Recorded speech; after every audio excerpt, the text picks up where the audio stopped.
ராஜி கதிருக்கு சாப்பாடு போட வருவாங்க. அப்போ வேகமாக மயில் வந்து நான் சாப்பாடு போடுறேன் அப்படின்னு சொன்னது மாமியாருக்கு பயங்கரமாக கோவம் வந்துடும். எல்லாத்துக்கும் நான் நீ முன்னாடி வராத, அவள் புருஷனுக்கு அவள் சாப்பாடு போட்டுக்குவா அப்படின்னு சொன்னது மயிலுக்கு மூஞ்சே இருக்காது, போயிடுவாங்க. வேகமாக அவங்க மாமனார் வருவாங்க. ராஜி டியூஷன் எடுக்கிறது உங்களுக்கு தெரியுமா மாமா அப்படின்னதும், தெரியாதுமா அப்படின்னதும், நானும் உங்ககிட்ட சொல்லக்கூடாதுன்னு தான் நினச்சேன். ஏன்னா அத்தையே உங்ககிட்ட சொல்லலை.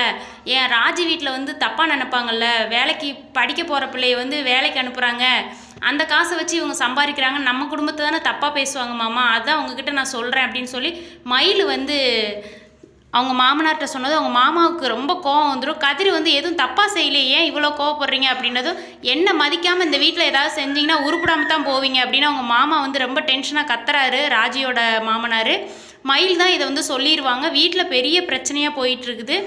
என்னதான் இருந்தாலும் மாமா, நான் சொல்லலினாலும் பரவாயில்ல, அத்தையாவது உங்ககிட்ட சொல்லியிருக்கணும், ஏன் உங்ககிட்ட உங்களை மதிக்காமல் இப்படி சொல்லாமல் இருந்தாங்கன்னு தெரியல அப்படின்னு மயில் சொல்லிடுறாங்க. வீட்டில் பெரிய பிரச்சனை. பிடிச்சிருந்தா ஒரு லைக் கொடுங்க. நீங்கள்